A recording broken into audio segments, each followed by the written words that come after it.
purpose of Halloween, we come together to share tales from beyond, a story of how a different world celebrates it in the days leading up to it. This is the story from those who survived long enough to share it. This is the story of the Candlelit Circus. If you weren't already aware of what time it was, the giant jack-o'-lantern marching its way into town and surrounded by a parade of flickering will-o'-wisp lanterns would remind you. The Candlelit Circus has arrived. To the unknowing children it was a miracle. The best nights of the year, where shadows dance, fire sang, and strange laughter echoed long past midnight. To the adults, though, it was the herald of the thinning, the whisper before the veil split.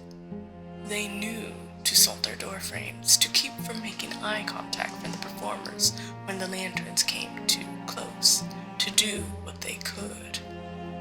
And still, no one could resist. They also knew the other truth, that whichever town the circus began its route in would host the choosing of the betrothed. This year, the parade stopped here, your home. Midnight, 4 days before Halloween, excitement and dread shared the same heartbeat. When the first toll of the bell sounded, everyone awoke at once. Some rose eagerly, faces bright with awe. Others rose unwillingly, their bodies creaking and trembling, as if pulled upward by invisible strings. There was no choice. You had to go.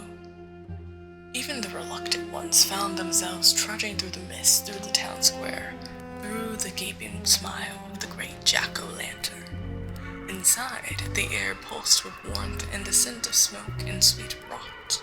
The walls seemed to breathe. A low hum trembled through the pumpkin's flesh, as though something beneath its skin was still alive. Then, the lights dimmed. The lanterns floated up, glowing faintly like the eyes of drowned souls. And from the shadows, the ringmaster appeared. He was too tall, taller than any man should be. He dressed in a coat stitched from moth wings and crow feathers. His face was hidden beneath a half-mask shaped like a skull's grin, and his voice carried like the laughter of something ancient trying to mimic joy. His hat was impossibly tall, candlelight dripping from its brim, the wax running down his neck. His voice boomed. He welcomed you, arms wide, candles flaring, teeth too long. His smile was too wide. The audience cheered anyway. He bowed low, his long, thin fingers curling around the brim of his hat. The rules were restated once more. Stay awake, do not blink too long, and whatever you do not dream. The children clapped. The adults stayed silent. The first act was a duet of dancers. They twisted and spiraled around each other, bodies unraveling into streams of glowing ash before reforming again. When they bowed, one of them forgot to reform his hand. It stayed behind, twitching on the floor like a spider. The next was a contortionist, her limbs bending backwards until her body formed impossible symbols in the air. Some people covered their ears, some smiled too wide. One woman began to cry softly into her sleeve. And then came Wick, their brightest ember. The lanterns dimmed further until only a single flame hovered center stage. Their eyes glowed ember red, and every motion left a trail of shimmering fire across the pumpkin walls. Her performance was hypnotic. Each spin cast reflections across the audience, shadows stretching long and thin like fingers. The rhythm was soft and almost like a heartbeat. As Wick moved, they whispered under their breath, words that should not have meaning, yet felt heavy. The longer you listened, the more your eyes drooped. The flames lulled you, weaving warmth through your bones, dragging you toward a familiar kind of peace.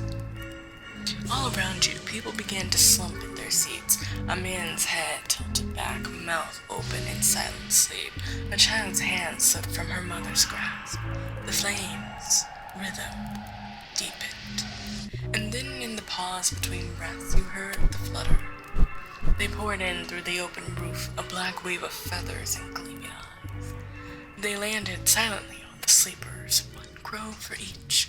They bowed their heads and began their work, tearing gently, deliberately, like something ritualistic.